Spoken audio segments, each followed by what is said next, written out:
저희는 상해모터쇼를 보고 왔어요. 무려 이틀이나 지금 아침부터 와가지고 계속 발에 물집이 생길 정도로 돌아다니면서 봤는데, 먼저 이다정 기자는 어땠어요? 일단 이번에는 좀 테마를 가지고 돌아다녀가지고 딱 중국차의 특징 이런 거 몇 가지 집어서 돌아다니면서 봤었거든요. 예를 들면 어떤 거였어요? 예를 들면 일단 길이 길게 늘린 차들, 롱힐 베이스 모델, 롱바디? 네. 그 모델들 위주로 찾아보고요. 그리고 또 전기차가 되게 많아졌잖아요, 중국에. 그래서 전기차로 만든 슈퍼카 이런 것들도 보고. 롱바디는 어떤 게 있었나요? 롱바디는 사실 거의 모든 브랜드에 하나 정도씩은 다 가지고 있다고 보면 될 것 같아요. 캐딜락에도 롱바디 모델이 있고요. 세단, ATS 막 이런 거. ATS를 그러니까 뒷좌석을 조금씩 늘린 거죠, 그런 네. 것들이? 네. 또 뭐가 있었어요? 그리고 뭐 BMW의 3 시리즈, 5 시리즈 전부 롱바디 있고요. 그리고 벤츠도 A 클래스, C 클래스, E 클래스. 그쵸. 그러니까 E 클래스 진짜 크더라고요. S보다 커요. S보다 큰 E 클래스예요. 네, 5m가 넘는 네. E 클래스. 네. 그런 차들이 인기가 좋으니까 아무래도 우리나라에서 볼 수 있는 차인데 걔를 뒷좌석을 늘려서 네. 약간 좀 모양이 이상하게 생긴 것도 있었죠. 그래서 맞아요. 뒤를 늘리다 보니까 문짝이 있는 쪽에 모양이 좀 이상해지긴 하더라고요. 그럼 뭐 심지어 막 다른 것도 롱힐 베이스 있다면서요. 뭐 G 클래스? 그건 네 있긴 있어요. 튜닝 업체에서 본 건데 G 클래스 뒤쪽을 힐 베이스 쪽을 늘린 것 같아요. 그래서 그쪽 무늬 전 그렇게 무늬 긴 G 클래스는 처음 봐요. 뒷무늬? 네, 보통 G 클래스 뒷자리는 거의 그 실내 공간 희생하면서 타잖아요. 근데 거기는 오히려 뒷좌석 사람들 편하게 앉히려고 가죽도 좋은 걸로 하고요. 럭셔리 튜닝 같은 걸 한 거네요. 네.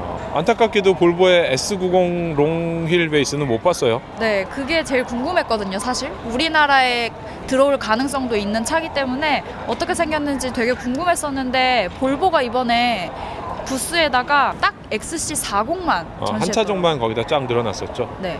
하이퍼카? 럭셔리카? 네. 네, 그중에 네. 인상 깊은 거 뭐가 있었나요? 그중에 인상 깊었던 거는 저는 아크폭스라는 브랜드였어요. 아크폭스. 제네바에서 봤던 그 차. 봤었던. 네. 거의 프로토타입이겠지 생각을 했어요. 왜냐면 람보르기니, 페라리 이런 데도 사실 슈퍼카를 만드는 데지만 전기 동력을 이용해서 슈퍼카를 만들진 않잖아요. 그렇죠. 한계가 있기도 하고 배터리 열이나 용량이나 이런 문제도 있고 하니까 무게도 그렇고. 근데 그 사람들은 어떻게 그거를 넣어서 구현한 거지? 이런 게 되게 궁금해지더라고요. 어떻게 넣어서 구현했죠? 아직도 궁금한. 네, 아직도 궁금한 상태예요. 그런 거는 기회가 나올 때 나중에 네. 알아보기로. 그 되게 보기 드문 차고. 네. 분노의 질주 이런 데 나왔던 차도 있잖아요. 네, 라이칸이라는 차였는데요. 막 예전에 중동 제네바에서 회사가 봤어요. 네. 그거 분노의 질주에서 건물에서 타고 탁 뛰어서 그냥 다 박살나는 40억이라던가. 그 다음에 또 어떤 게 또 있었나요? 럭셔리. 그냥 일반적으로 중국 사람들이 요즘 비싼 차들 굉장히 많이 사잖아요. 중국 부자들이 사는 차. 네, 벤틀리, 롤스로이스 뭐 대표적으로 그런 차들을 살펴봤어요. 부스에 들어가서. 들어가서 앉아봤습니까? 벤틀리에 한번 앉아봤습니다. 좋아요. 좋긴 한데 약간 그 중국 사람들이 빨간색 좋아하잖아요. 전부 다 빨간색이에요. 벤틀리 부스에 있는 차 한 종 빼고 전부 다 빨간색이었고요. 외장색이. 그리고 심지어 벤틀리 그 한정 스페셜 에디션으로 나온 차량도 실내가 천장까지 다 붉은색이었어요. 왜 그럴까? 그러니까요. 네, 그런 럭셔리 차들이 있었고. 이건 좀 여담인데 그 벤틀리를 주문한 사람도 만났어요. 한정판 벤틀리. 네, 제가 한정판 벤틀리 이렇게 리뷰를 하고 있는데 갑자기 직원이 오더니 이분이 이거 주문하신 분인데 잠깐 사진 찍고 빨리 가야 한다고 하셔서 니네 좀 비켜라? 네, 양해 좀 부탁드립니다 이래가지고 비켜드렸죠.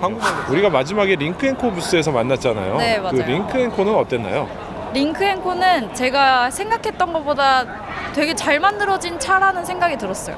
일단 뭐 타보진 않았지만 겉으로만 봐도 사실 중국차 하면은 떠올리는 게 좀 헐거운 마감 뭔가 헐거울 것 같은 그런 느낌이 있잖아요. 허술한. 품질도 그렇고. 네. 근데 실제로 앉아서 타보고 만져보니까 제가 생각했던 것보다 훨씬 괜찮은 양호한 상태. 링크앤코 사실 중국 브랜드긴 하지만 볼보, 지리 이런 차들하고 많이 기술을 공유하기 때문에 그렇죠. 굉장히 기대가 높은 브랜드 중에 하나예요. 플랫폼도 볼보랑 똑같은 플랫폼 쓰면서 만드니까요. CMA를 쓰잖아요. 네. XC40S는 그거. 네.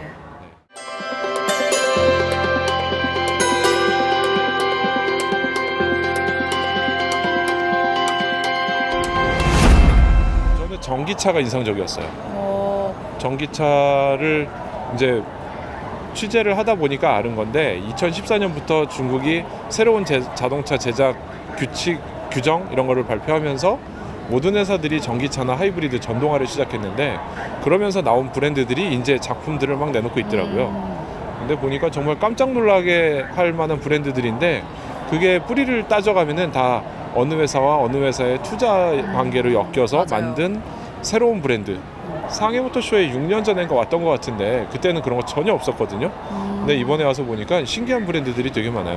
그러면 옛날에는 6년 전에는 이렇게 큰 전시장을 뭐로 채웠어요? 그때는 그냥 뭐 되게 큰 브랜드, 그때 쌍용도 있었어요. 쌍용도 있고 뭐 여러 가지 브랜드들 많이 있었는데 이번에 보면 그런 전통 브랜드들이 굉장히 죽어버린 것 같고 중국 자체 브랜드하고 그런 스타트업들이 굉장히 많아요. 맞아요. 아이코스? 아이코닉. 아이코스 아이코스 담배인가? 천장 위에 카메라 달려서 이렇게 돌아가는 네. 잠수함처럼 맞아요. 그런 것도 있었고 그리고 굉장히 세련된 디자인의 테슬라 뺨 때릴 만한 것들. 되게 테슬라는- 실험적이고 재밌는 차가 많아요. 맞아요. 테슬라는 이제 여기 못 올 것 같아요. 많이 그렇죠. 팔리긴 했는데 그만큼 비슷한 그 급의 차들을 많아서. 많이 만들어낸 것 같고 그리고 미국의 뭐 세레스인가 뭐 이름을 바꾼 브랜드인데 SF 모터스가 바꿨는데 그 브랜드 역시 여기에 와서 신차 발표를 한 걸로 봐서는 여기가 작년에가 전기차가 한 130만 대 시장 그리고 올해는 한 200만 대까지 갈 거라고 하거든요. 근데 전기차가 6년 동안 그렇게 해서 생겨난 브랜드가 500개 정도. 당시에 50개 정도 있었는데 지금 10배 늘어나가지고 500개가 넘는데요. 그리고 이 차들 회사들이 만들 수 있는 양은 한 연간 1000만 대. 그러니까 아무리 많이 팔아야 200만 대인데 1000만 대를 만들 수 있으니까 나머지 800만 대는 팔지 못하고 뭔가 어떻게 돼야 되겠죠? 그렇죠. 저는 그 방법이 뭐 수출을 하거나 아니면은 망하거나 아니면 이렇게 맞아요. 망한다기보다는 근데 뭐 자연스러운 합종 연행하면서 이제 합병이나 이런 게 일어날 걸로 봐요. 더 큰 회사들이 생겨날 수도 있는 거네요. 그럼. 그렇죠. 전기차를 전문으로 하는. 그런 뭐 테슬라 이제 뭐 만만치 않을 것 같고 우리나라에 막 뭐 무슨 브랜드가 무슨 전기차 이렇게 해서 똑같이 생겼는데 전기차 딱 내놓고 월드 프리미어 막 이런 거 하는데 여기 와서는 명함도 못 내밉니다 진짜. 네.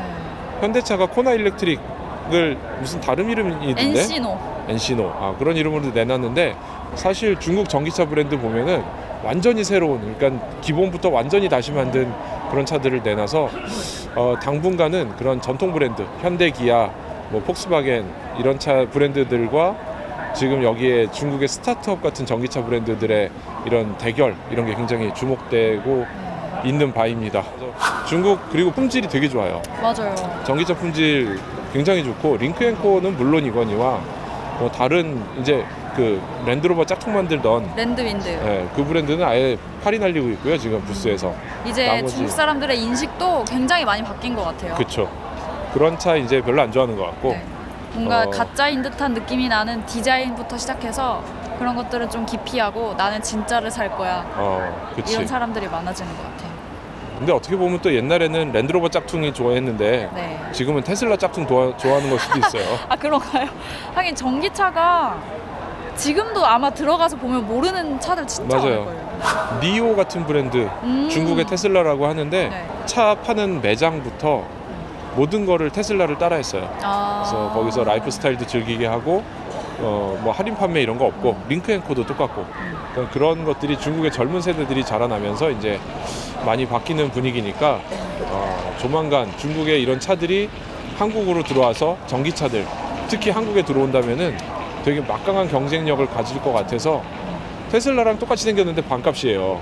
그게 니오의 전략인데 그런 차 들어오면은 진짜 우리나라 자동차 브랜드 굉장히 긴장해야 될 타이밍이 온 것 같고요.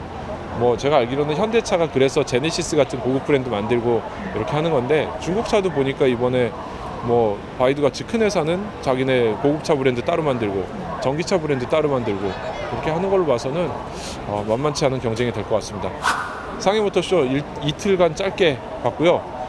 예전처럼 막 사람만 많고 볼 거는 뭐 그럴 줄 알고 살짝 좀 이렇게 긴장을 했었는데 생각보다 볼 거 굉장히 많았고 네. 아는 만큼 보인다고 저희가 요만큼밖에 몰라서 많이 못 본 것 같아서. 근데 느낀 점은 있어요. 어떤 거요? 저는 오히려 유럽에 다녔을 때보다 부스의 그런 느낌이나 더 활기가 느껴진다고 해야 되나요? 아, 네. 그렇죠. 그때 유럽이나 특히 파리 모터쇼 갔을 때 저희가 아우디나 이런 독일 브랜드들 부스 보면은 뭐야 하는 거야 마는 거야 약간 이런 생각이 들 정도로 되게 허술한 부스를 마련했었거든요. 되게 정적인데. 네, 근데 여기는 뭔가 되게 체험 행사도 많고 일단 부스도 되게 화려하게 꾸며놓고 사람들도 많고 사람들도 많고 자꾸 중국말로 말 시키고. 네.